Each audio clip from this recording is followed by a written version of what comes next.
So when we are centered in love, our soul is calm and undisturbed.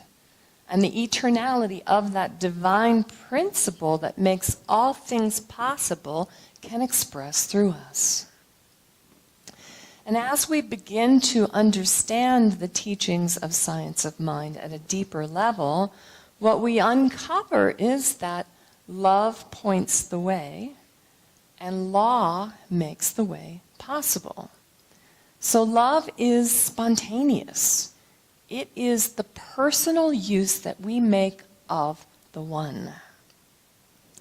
Law, on the other hand, is impersonal. It doesn't judge. It never says no. It just gives. And it outpictures your experience based upon where you are in your belief system. So changes in life are always going to happen. That's part of the human experience. Like Mother Teresa said in the opening reading, one day they will love you, the next maybe not so much. But love them anyways.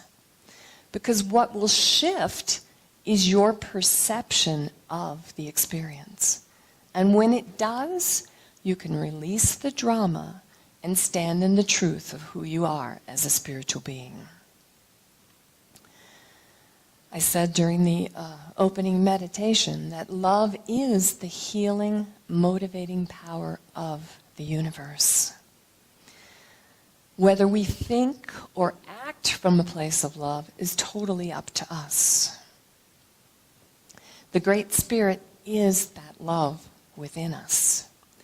And when we choose to engage in that love, to express from that place of love, life becomes magical. Things happen that you can't explain. If we think of God as judgmental, as something outside of ourselves, then a sense of separation sets in, and we begin to look out there for things to make us happy, rather than realizing that we create our own happiness from within. And Marianne Williams, in her book entitled Return to Love, says that by affirming that love is our priority in a situation, we actualize the power of God. And I love, even though her Return to Love is from another decade or two ago, I really love this book. And I could not find it in my library when I set out to work on this month's theme. And I came to the center the Wednesday night that we did the prayer chamber. And Sandy and Cheryl had gone through all the books that were in the office, and they are now on the table here in the sanctuary, and they are available for a love offering. And what do you think fell off the table? Return to Love by Marianne Williams. So how do we gain a loving perspective of every situation in our life? A Course in Miracles calls it mind training. And they say that it is a relinquishment of a thought system that is based on fear and the acceptance of a belief system that is based on love. In Science of Mind, we would say that we transform the fear into love using the power of the mind. So any mind that has forgotten to check in with love before venturing into the world will undoubtedly experience struggle, fear, poverty. Love is the divine givingness of the Great Spirit, and law is simply the way it works. So if we look at life from this viewpoint, a lot of the heartaches that we experience will dissolve. If we use the body, the mind, the emotions, and the spirit without love, that's when we experience things like greed, control, manipulation. What we're really looking for is within us, and it's always been there all along. We all know that there is a new light coming into the world, and it flows through everyone and everything without judgment. It is the balancing energy of that divine love. Holmes calls it a fine white brilliant stuff that is forever falling into everything. And we all know in deep moments of inner spiritual realization that that white light emanates from within the soul. And when we are receptive to that light of love, our heart opens and our mind expands. That infinite intelligence is evolving through everyone and everything. And Holmes says that spiritual evolution should make the infinite not more distant, but more intimate. So Solaris, or Father-Son, is the supreme source of that light in our world.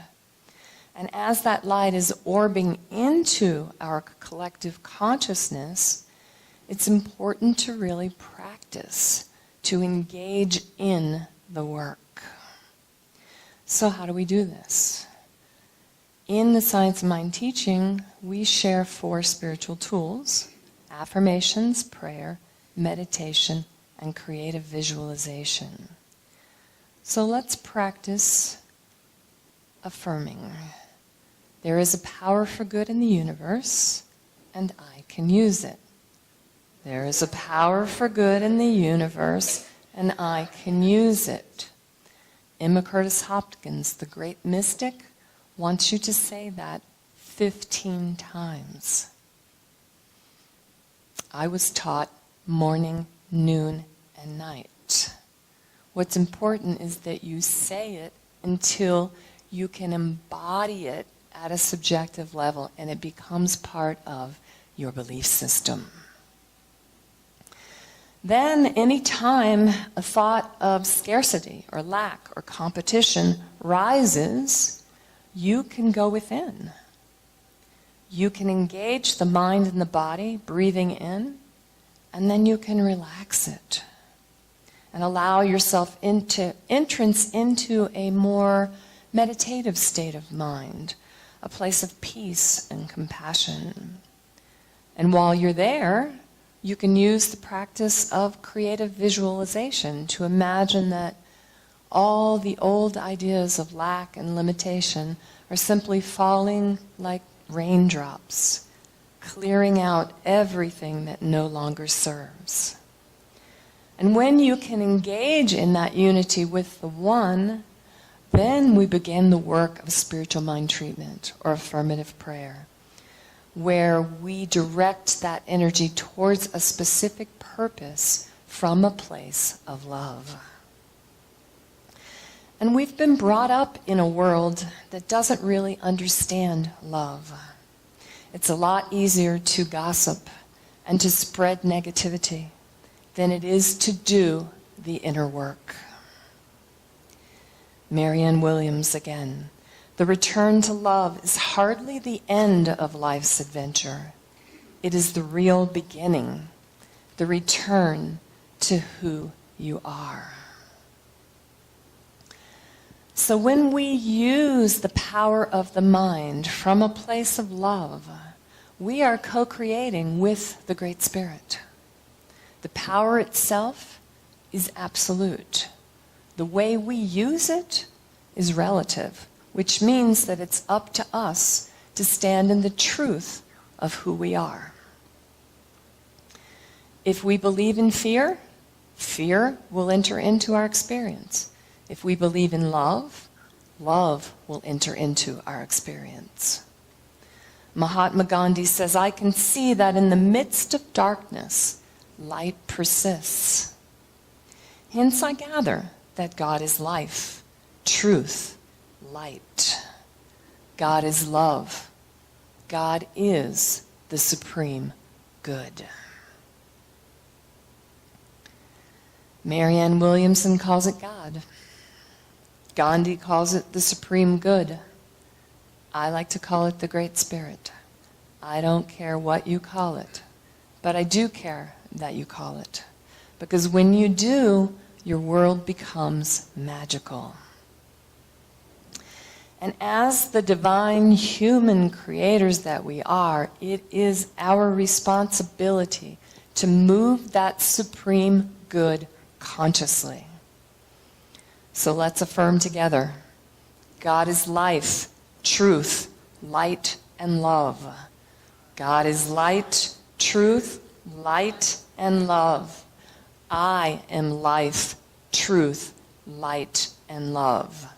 I am life, truth, light, and love.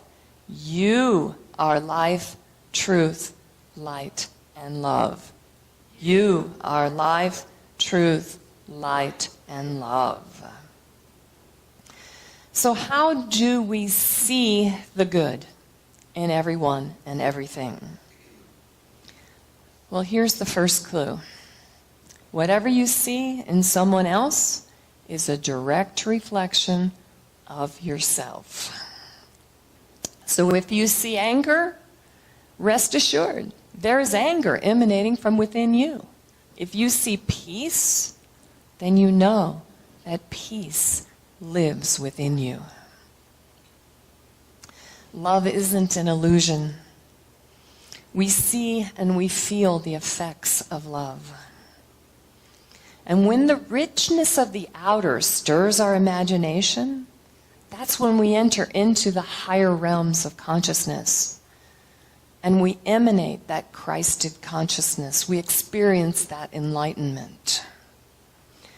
So the idea of simply love, which is the title of my talk this morning, can become a reality when we are centered in that love.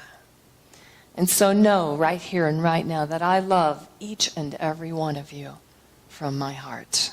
Thank you and namaste.